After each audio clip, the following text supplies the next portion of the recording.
Jesus, a devotional study by Melva Purkis.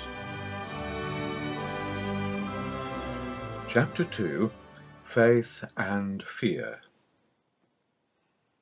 On the 40th day after the birth of Jesus, Mary, now growing stronger, went with Joseph to Jerusalem, and there in the temple presented herself to the priest for purification, making the humbler offering allowed for those who could not afford a yearling lamb. Following the intercession of the priest for her purification, Mary offered the babe Jesus to the Lord and redeemed him from temple service by the payment of 5 shekels.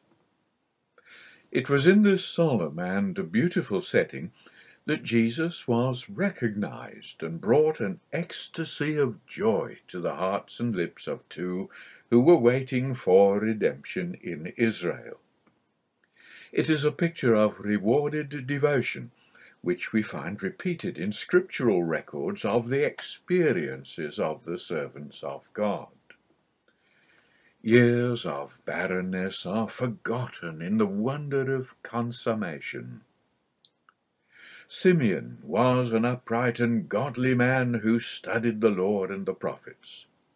He realized the significance of the days in which he lived, and had been rewarded by the knowledge, given to him through the Holy Spirit, that before his eyes closed in the sleep of death, he would see the Messiah.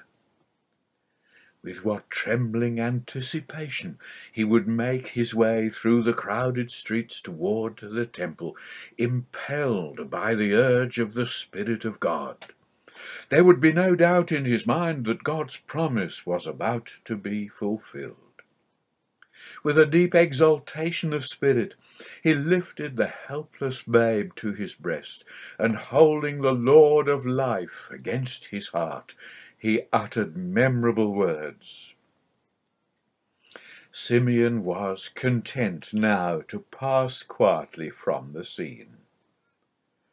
For mine eyes have seen thy salvation, which thou hast prepared before the face of all people, a light to lighten the Gentiles, and the glory of thy people Israel. Even Mary, who had been so well prepared for the destiny of her son by revelation and constant prayer, was filled with amazement. Simeon turned his eyes reluctantly from the child in his arms, and blessed Mary and Joseph. His prophecy ended on a note of foreboding. Here were the first faint notes of a warning which 30 years later was to be uttered by the Saviour himself in stark reality. I came not to send peace, but a sword. Mary was not to escape the probings of that sword. Indeed, she had already felt its sharpness, and Simeon's eyes would grow dim with tears as he looked into her face. Yea, a sword shall pierce through thine own soul also. Simeon was not alone in his recognition of the Messiah. An aged prophetess, now over 100 years old, had lived in prayer and fasting for the 84 years of her widowhood.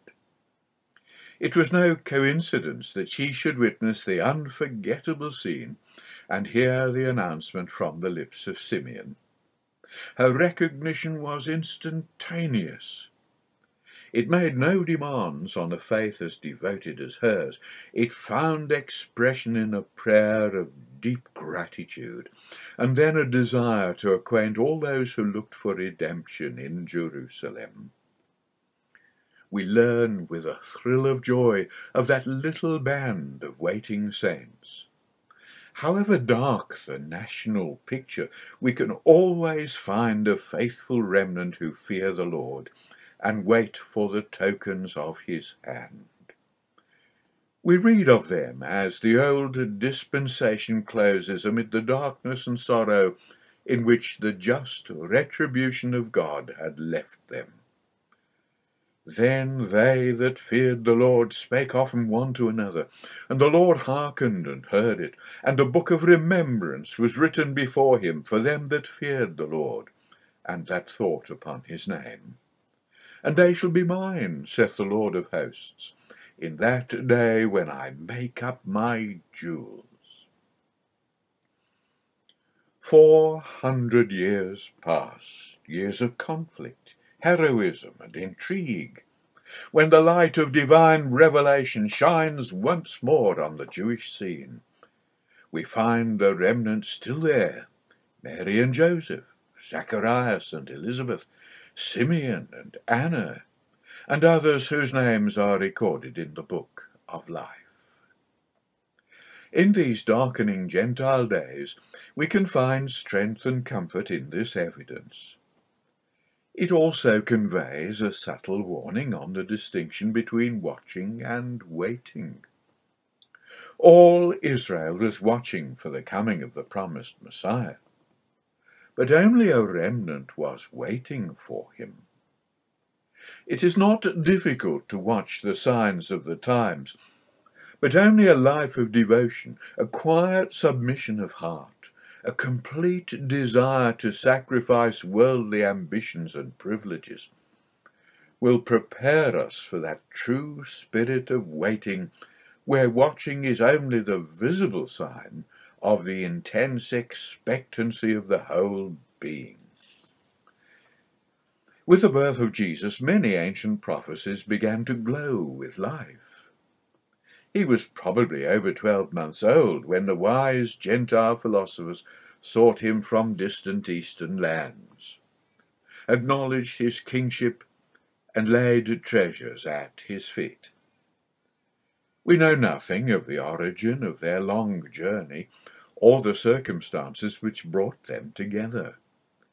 It is possible that the influence and message of Daniel in Babylon had not been lost with the passing years, and the thoughtful mystics of the East were waiting for the star that should come out of Jacob. It may be that these men were shown the significance of the sudden appearance of a celestial orb by divine revelation. But we do know that they had an experience which sent each, probably from widely separated points, upon his hard and perilous road to Jerusalem. It seems from the short narrative which Matthew gives that after the appearance of the star in the east, with its message which set the caravans in motion towards the King of the Jews in Jerusalem, it disappeared. And their journey westwards was a journey of faith. As they emerged from Herod's palace, the star shone forth over Bethlehem, a few miles to the south. When they saw it again, probably after a lapse of many weeks, Matthew records, they rejoiced with exceeding joy. There is here a footnote that is of interest. It reads, there is a strong indication that the wise men had not seen the star between the time they had left their distant countries and the moment they emerged from Herod's presence. See Matthew 2, verse 2, but particularly verse 9. To continue. Little did these travellers suspect the evil they had roused in the dark soul of the Idumean king who ruled the nation. Herod was one of those sinister characters who expose all that is worst in the human heart. By craft he had obtained a dispensation from Rome to rule Israel. His anxiety to retain that rule had become an obsession which was only satisfied by the blood of every rival. Even his wife and sons were sacrificed to his lust and jealousy. Old age found him a victim of his own vice. Living in the luxury of his new palace, this descendant of the hated Esau surrounded himself with spies, and lived in perpetual fear of retribution from an outraged people, starting at every shadow and imagining enmity in every political move. The arrival of so distinguished a cavalcade at the gates would occasion no little stir, even in so populous and cosmopolitan a city as Jerusalem, and Herod's spies would acquaint the king of their coming. If, having heard of their mission, these spies were reckless enough to give the king any indication of it, they would have seen his face distorted with anger and fear. The royal palace was the obvious destination of these illustrious visitors. They would have little idea of the sensitive atmosphere of the court created by Herod's fearful obsession, and they could not have conceived the terrible effect of their bold inquiry, "Where is he that is born King of the Jews?" Years of deceit and hypocrisy enabled Herod to conceal the passion in his heart, and under the guise of would-be worshipper he called the chief priests and scribes and asked them where the Messiah should be born. This was no problem to those who knew their scripture. "And thou, Bethlehem, in the land of Judah, art not the least among the princes of Judah, for out of thee shall come a governor that shall rule my people Israel." With a gleam of triumph, Herod would feel this new menace to his throne was within reach of his powerful arm, and exacting from the wise men a promise to return with more precise details, he waited impatiently for the outcome of his cruel deception. Meanwhile, the Magi reached their objective and worshipped him who is destined to bring the Gentiles to his light and kings to the brightness of his rising. From early Christian times, their gifts have been thought to hold a significance. The gold, a symbol of the Messiah's kingship, the frankincense of his divine origin, and the myrrh of his death. Their gifts offered and their obeisance made, the wise men began their long trek eastwards over deserts and mountains to their distant homes. A divine intervention prevented their return to the impatient king in Jerusalem. Not to be diverted from his purpose, Herod sent his soldiers down to Bethlehem and slaughtered all the children in the town who were 2 years old or under. The busy noises of the little township were silenced, and in their place was a noise of bitter wailing as mothers watched in helpless grief the soldiery seek out every young child.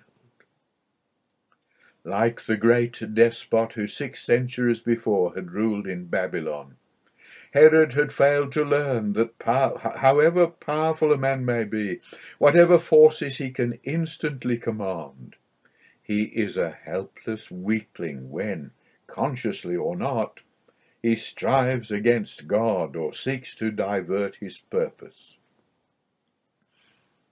When Herod's soldiers stormed into Bethlehem, Joseph and Mary, with their precious burden, were far to the southwest, beyond the reach of the king. They were fleeing to Egypt on the instructions of an angel who had appeared to Joseph in a dream. The journey was long and dangerous, and during the early stages they would probably sleep by day and travel by night, making for the coast at Gaza, where they would leave the almost trackless desert with its perils and its loneliness, and join the ancient trade route from Damascus. We have no direct indication of how long the sojourn in Egypt lasted. The little family would probably join the Jewish colony, and Joseph would provide for the needs of Mary and her son by following his trade as a carpenter. But at last the call came, probably when Jesus was between 2 and 3 years old. Herod was dead. The life of Jesus was no longer in danger. "Arise," said the angel to Joseph, "and take the young child and his mother and go into the land of Israel." It would seem that Joseph and Mary intended to return to Bethlehem, and forsake Nazareth altogether. It may have been that they felt that this would give Jesus an opportunity of living near Jerusalem and receiving his training for his great work among his people at the hands of the learned rabbis in the temple.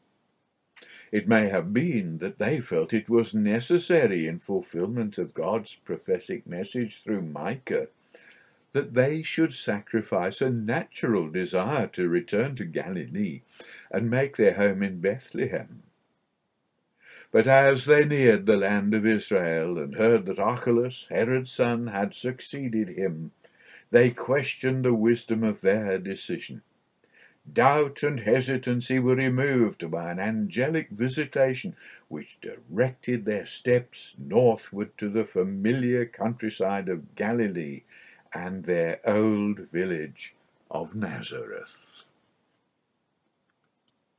A Life of Jesus, Chapter 3, Home Life in Nazareth. Nazareth will always hold precious associations to those who have come to know and love Jesus. The memories may be saddened by the reflection that the darker tendencies of human nature prevailed in the treatment he received from those among whom he grew up. Yet by far the greater part of his earthly life was spent there. It was the place chosen by his father to be the scene of his preparation for the great work that lay ahead. And for 30 years he sanctified the little town with his presence, learning the law and the purpose of God, and growing to understand the ways of men. Nestling in the shelter of a ring of the southernmost hills of Lower Galilee, Nazareth was a beautiful little town. Its white buildings spread up the hillside interspersed with orange and fig groves. For many months of the year the rocky slopes glowed with the vivid hues of the multicoloured anemones and the clusters of white and mauve cyclamen growing under the lichen-covered rocks. Whilst the spring and early summer brought its harvest of narcissi, and the warm months saw the full beauty of the dark blue patches of cornflowers and light blue clusters of dwarf iris. Although Nazareth was a secluded town, the stream of life passed very near it. Little could be seen from the town itself, but climbing the hillside to the edge of the basin, a wonderful prospect stretched away in 3 directions. Perhaps the first eager gaze would be toward the west, where the wooded bluff of Carmel stretched out into the deep blue waters of the Mediterranean 20 miles away. To the south and southwest lay the vast plain of Esdraelon, the scene of a score or more of decisive battles in the past, and yet, to me, the battleground of man's final rebellion against his Maker. Beyond the plain to the south rose the heights of Samaria, whilst eastwards were the hills of Galilee and the Jordan crossings. Northward the hills rolled away towards the Phoenician coast, broken by jagged rents where swiftly flowing rivers and mountain streams gushed and tumbled towards the sea. Away to the northeast it would be possible on a clear day to discern the dominating peaks of Hermon wrapped in their almost unearthly mantle of eternal snow. This scene was animated by the movement of many travellers. The way of the sea, which brought merchants' caravans from Damascus, skirted the Sea of Galilee and, crossing the great sweep of Esdraelon below, turned south along the coastal plain of Sharon to Egypt. From the fords of Jordan in the east, the caravans of the Midianites could be seen winding down from the hills, while directly south, across the vast expanse of sand and scrub, crowded with pilgrims as the festival days drew near, lay the road through Samaria to Jerusalem. Struggling among the mountains to the north of Galilee was the road to Ptolemais, to the regions of Decapolis, echoing constantly with the steady tramp of Roman soldiers. Many would be the stories that the people of Nazareth would hear from the peasants in the countryside around, and sometimes from the lips of tired travellers who climbed the narrow paths to seek shelter and rest in the secluded town. They would hear of events in Egypt and in Syria. They would listen to stories of splendour and rumours of intrigue from the great heart of the Roman Empire itself. They would hear with fast-beating hearts the news of the intentions of Augustus in Palestine, of the possible successor to the throne in Jerusalem. They would exchange dark glances as they heard of still heavier taxation, and betray mixed feelings over the possibility of direct control from Rome. The little village itself was full of life and colour. The well was seldom deserted. It provided a happy meeting place for the women who would linger there with the stone jars, resting beside them, exchanging the gossip of the place with candour. The prospect of a wedding would bring animated chatter and happy laughter, while sometimes their voices would be hushed and their faces saddened by the news of sickness or death. Even in the heat of the day, the steep, crooked streets would be full of noise and bustle. The laughter of happy children at play, the cries of the merchants from their shops hollowed out in the walls, the occasional plaintive call of a beggar, the bray of an ass, the raucous bleat of goats, all combined to make the animated scene which formed the background to life in this hilly Galilean retreat. It was in this beautiful and eventful setting that Jesus grew to maturity. Only one incident is recorded of him during those years. Natural as it seems to desire a greater knowledge of his childhood, we must recognize a divine wisdom in this concealment and appreciate the fitting summary of his early life given to us by Luke. And Jesus increased in wisdom and stature and in favour with God and man. Jesus grew to moral and intellectual maturity as naturally as he grew physically taller and stronger, travelling the road we all travel, struggling against the temptations which are common to youth, attaining virtue by the direct assault of evil and the triumph of personal effort. He sought strength from his Father and found favour by repeated endeavour and steady improvement. There is a possibility that in our reverence for Jesus, we overlook the implications of this gradual development and are deprived of the true comfort of the mediatorship of him who suffered being tempted, who was in all points tempted like as we are, yet without sin. The divine reticence in the Gospels leads our minds to the simple yet beautiful picture of a growing boy helping his mother in her homely tasks, often walking with her down the crowded and lively streets to make her daily purchases and fetch the water from the well, learning from her quiet example the beauty of godliness and the strength of faith. We see him as he grows older, making more frequent visits to the busy carpenter's shop, where the noise of the hammer and the saw proclaim Joseph's skilful service to the people around. As he grows older, he begins to use the tools himself and learns the satisfaction of creative work, until his interest and skill begin to lighten the burden of the father of a growing family. There are significant indications in his teaching that these days were days of struggle against poverty. The parables of Jesus are full of homely scenes which may well have had their source in his own early experience. The patched garment, the widow's feverish search for a lost coin of little value, father and children sharing a bed, the one raised lamp which could illuminate the whole house. All these seem to reflect the struggling circumstances of his youth. The humble dwelling constantly echoed with the laughter of happy children. But there were times of childish cries too, and instinctively the younger ones would look to Jesus to settle their difficulties and calm the angry waters. As the months lengthened into years, a gradual change would have been discernible in Jesus. He grew in favour with God. That is ever a slow and beautiful process. Its beginning is always hidden in mystery.